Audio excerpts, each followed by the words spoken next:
ኢቲኤል ሃሙን ፍልስጣ ኑቢያን ካልካታን መረዌን ምስርን እና ሃሙን ልጅ አልነበረ መራ ደግሞ ስነ ጽሁፍን በሳልና ትሁት ነው ግን አልወለደም አልተካም ሲደርሱ ተወለደ ኢየሱስ በኑቢያ አካባቢ ያሉት ቶ ምልክት ያላቸው ይሄ አትንኩኝ ባይነት አሁን እኛም ውስጥ ያለው አልገዛም ባይነት የናምሩድ ይመስለኛል ፍልስጣ የመጨረሻው ዘመን ላይ የሳሌም ንጉስ ሆነ ሰቢራ የዚህ የአፋርና የኢሳ እነሱ ናቸው ከፍተኛ ስራ የተሰራው አክሱም ላይ ነው ሴቶች ናቸው ግን ያን ስራ የሚሰሩት ወንዶቹ በጣም የከበሩ ናቸው ከዓለም እስከ ቻይና ተገናኝ ነበር ኢትዮጵያ ተናደሸት ስድስተኛ ልጅ ይለዋል የደሸት አባት ቀራሚድ ነው የቀራሚድ አባት ሚሻል ነው እነዚህ ኮኮብ ቆጣሪዎች መደባይ ሰቢራ መራ አዜባይ ሳባርጎ በአምስት ይሄ ገዳ ስርዓት 8 አመት ሳውዘርን ክሮስን ቆጠረው 7 ወር ተነሱ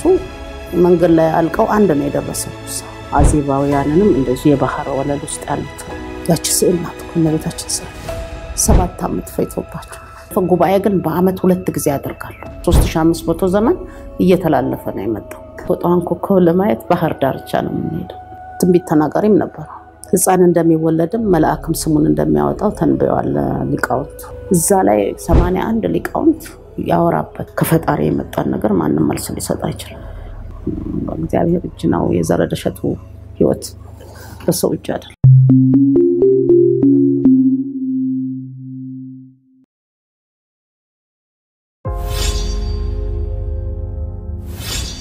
የኢቲኤል ታናሽ ወንድም ወደ መስዋዕቱ ሲሄድ ጌራ ክህነት ሲቀበል ከፈጣሪ አብሮ የነበረ ነው ኢቲኤል ሃሙን ፍልስጣ እነዚህ ሶስቱ የጌራ ልጆች ናቸው ሃሙን የራቢ ንጉስ ተደርጎ ሲሾም ኢቲኤል የዮብ ንጉስ ሆነ ራቢ የአንዱ የኢትዮጵያ አካል ነው እና በኢቲኤል ስር ሆኖ ኑቢያን ካልካታን መረዌን ምስርን እና ከዚህ ደግሞ ከወዲህ አሁን ኤርትራ ምንላትን የራቢን ግዛት በአጠቃላይ አድርጎ እሱ ነበር የሚገዛት እና ሃሙን ልጅ አልነበረ ከኢቲኤል ልጅ አንደኛውን ቢኦርን ለሱ ተሰጠ እና የተካው ቢኦርን በሳልና ትሁት ነው ግን አልወለደም አልተካም የተካው ቢኦርን ስለዚህ በኑቢያ አካባቢ ያሉት ቶ ምልክት ያላቸው የሱ የንግስና ምልክቱ ቶ ነው የኢቲኤል ቆ ሲሆን እሱ የመጀመሪያው ለአዳም የተሰጠ ነው ቶ ግን ከመልከ ጸዲቅ እንትናን የተሰጠው ለሃሙን ነው የተሰጠው ቶ ምልክት ያላቸው በሙሉ እስከ ምስር ድረስ ሃሙንን እንደ መንፈስ አድርገው ያመልኩታል ወይም አሁን እንደ ጻድቅ ያደርጉታል የመጀመሪያው ንጉሳቸው ነው ኢቲኤል ንጉሰ ነገስት እሱ ንጉስ ሆነው ነው የተመረጡት ፍልስጣ የመጨረሻው ዘመን ላይ የሳሌም ንጉስ ሆነ በእናቱ ስም የተጠራችው ሀገር ወይም በጌራ ሚስት ስም የተጠራችው ሳሌም እንዲገዛ ተደረገ እነሱ ጌራ በጀመረው ቀጥሏል ሃሙን ግን ረጃጅም እና መልካም የኢቲኤል አሽከሮች ኑቢያ ላይ ነው የሚቀመጡት የነበረው ወንድሙ ጋር ከዛ በኋላኛውም ዘመን ላይ እነ ሲሪያና ምናም ከኛ ከተገነጠሉ በኋላ ከተውን በኋላ ችግሩ ከተፈጠረ በኋላ እነኚህ ኑቢያውያኖች ናቸው እስራኤልንም ከችግር የሚያወጡ የነበሩት እየታዘዙ ከጦርነትም ያሚያድኑ የነበሩት በዚህ አካባቢ በሚድል ኢስት አካባቢ የሚንቀሳቀሰው ክፉ ነገር በሙሉ ይከላከሉ የነበሩት ኑቢያውያኖች ናቸው ረጃጅም መልካም ውብ አሁንም ውብ ናቸው በጣም ጦረኞች ናቸው ግን ገዳይ ሳይሆኑ በቃ አትንኩኝ ባዮች ናቸው ይሄ አትንኩኝ ባይነት አሁን እኛም ውስጥ ያለው አልገዛም ባይነት የናምሩድ ይመስለኛል ትንሽ ናምሩድም እንደዛ አይነት ባህሪያት አሉት እና የኢቲኤል አንዱ ግዛት ኑቢያ ካልካታ መረዌ ነው ግን ግዛቱን የሚያስተዳድርለት ሃሙን ነው ወንድም የወንድማማቾች ሀገር ነው አልጠፉ እዚህ ያለው እንትን ጋር ነው የጠፉት አክሱም ላይ ያሉት ናቸው ከፍተኛ ስራ የተሰራው አክሱም ላይ ነው መዝገበ ክብር የተባለበትም ለዛ ነው አውጡም ሚስጥር ሲባሉ አናወጣም ሲሉ የሚጠቀሙበትን በሙሉ አጥፍተውባቸዋል እና በሚስጥር በዛ በጠልሰሙ መሰረት ነው በዚህ ቦታ ያለ በዚህ ቦታ ያለ ተብለን እኛም ማዕድናትን ምን ወስደው በዛ በድሮ ጠልሰም ነው ማዕድናት ብዙ ያሉት አክሱም ላይ ነው አክሱም ላይ ጥሩ ማዕድናት አሉ ገበያ እስከ ቬነስ ድረስ ተነግዳለች በባህር ላይ ኢትዮጵያ ሴቶች ናቸው ግን ያንን ስራ የሚሰሩት ወንዶቹ በጣም የከበሩ ናቸው ወደ ዕውቀትና ወደ ምርምር ውስጥ ነው የሚሄዱት ወንዶቹ ሴቶቹ ንግዱን ነበር የሚሰሩት ቅመማ ሽቶ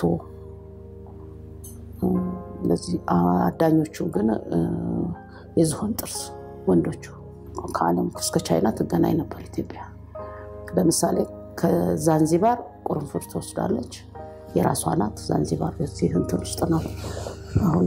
ከኬንያ ቀጥላለች ሀገር እንደገና ከህንድ እርድ ተወስዳለች ቁርንፉድ ለእንትን ታመጣለች ለህንድ ትሰጣለች ቁርንፉድ ለቻይና ትሰጣለች ኢትዮጵያ ህንድ የራሷ ስለሆነች እርድ ለቪየትናም ትሰጥና አልቴት ተወስዳለች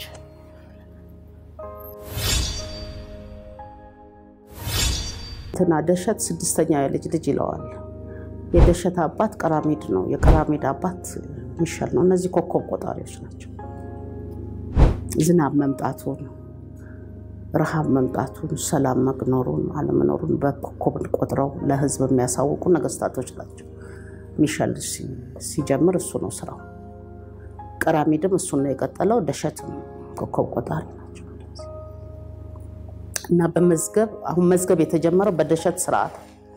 የቆዳ መዝገብ ስነ ጽሁፎች የጀመሩት እና ለትውልድ ማስተላለፍ የተጀመረው ከሚሸል ለቀራሚድ ከቀራሚድ ለደሸት ግን ለህዝብ በተነው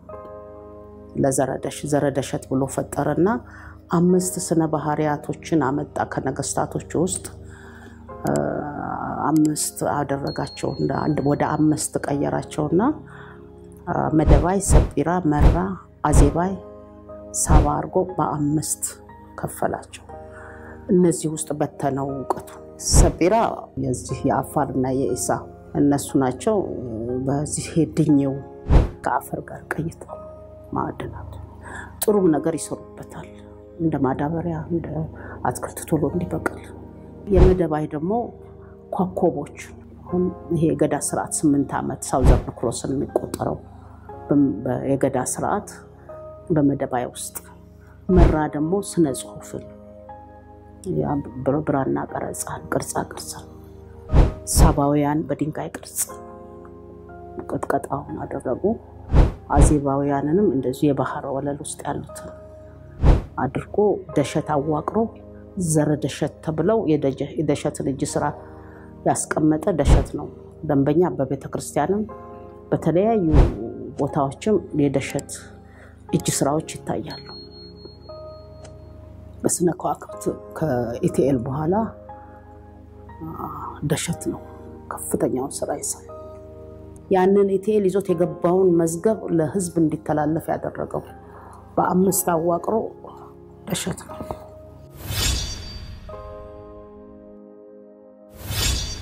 ኮከቧንና ሰሌዳ ኮከቧንና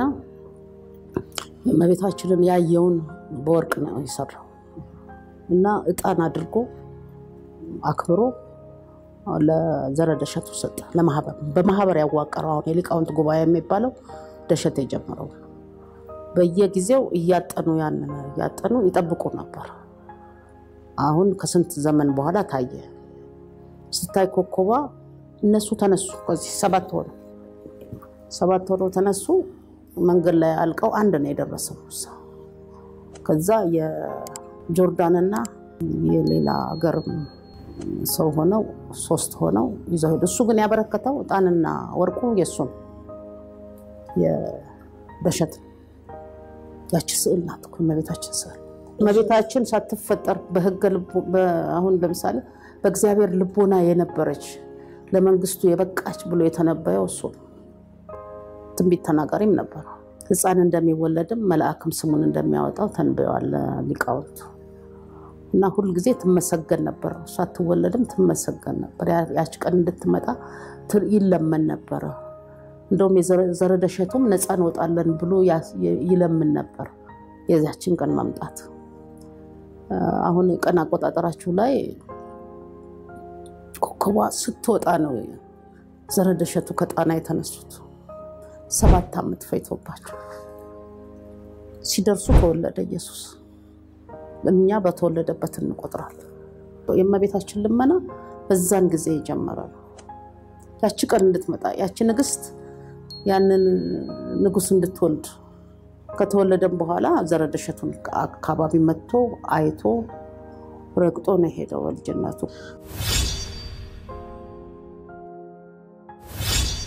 ደሸት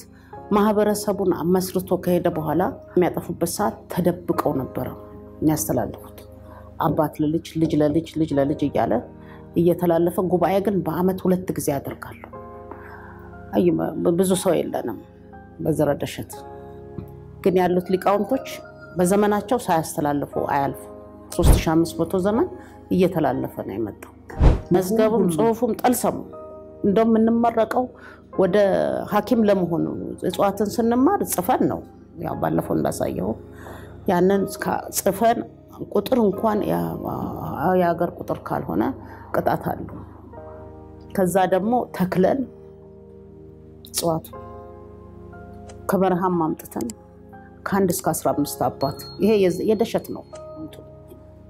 ስራው እጅ ስራው ዘረደሸት የሚባሉበት ምክንያት የደሸት ተከታይ የደሸት እጅ ስራ ለማለት ነው ከዛ በኋላ ደግሞ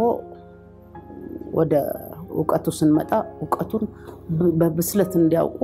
ከ1 እስከ 15 አባት ጋር ሄደው አገልግለው ማወቅ አለባቸው አገልግሎት አለው አድካሚ ነው ዋጋ ያስከፍላል ካወቁ በኋላ ደግሞ ወደ ስራ ይገባ እንደገና መብሰል አለበት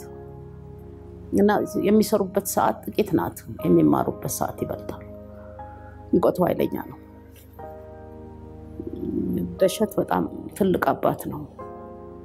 አዋቂ ነው አስተዋይ በጣም የተለየ ፍጡር እና ሁሉ ጊዜ ውሃዎችን ይከተላል ምንጮችንና ባህሮች ኮከቦችንም ባህሩ ላይ ነው የሚያያቸው ቴሌስኮፕ እኮ አያስፈልግም እኛው ሐምሌ ላይ የምትወጣውን ኮከብ ለማየት ባህር ዳርቻ ነው የምንሄደው እና ወደ ባህር ሄዶ ማየት ነው ከቴሌስኮፑ በላይ ባህሩ ላይ ይታያሉ ከዋክብቶቹ ከዛ በኋላ አይነታቸውን ይመዘገብና ከባህር መዝገቡ ጋር አይቶ ትርጓሜ ይሰጣል ለሊቃውንት ጉባኤ ቀርቦ ያንን ነው ያስተላልፈልን ይሄ የደሸት ስርዓት ነው ምንም ቴሌስኮፕ አያስፈልገው ብዙ የባህሩን ትርጓሜ ቢወስዱት ከዛ በኋላ ወደ ቴሌስኮፑ ለመተንተን አስቸጋሪ አይሆንም በጣም ይመዘግባሉ በጣም በኔ ደረጃ አይደለም ማወራ በጣም አዋቂዎች አሉ መቼ እንደምትወጣ እንኳን ቀድመው የሚናገሩ አሉ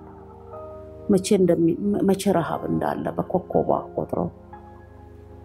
መቼ ቸነፈር እንዳለ መቼ በስዕል እኮ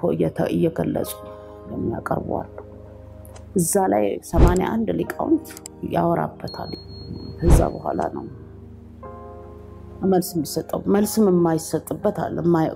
ከፈጣሪ የመጣን ነገር ማንንም መልስ ሊሰጥ አይችልም እና ጸሎት ይያዛል ጽሞና እና በእግዚአብሔር እጅ ነው የዘረደሸቱ ህይወት በሰው እጅ አይደለም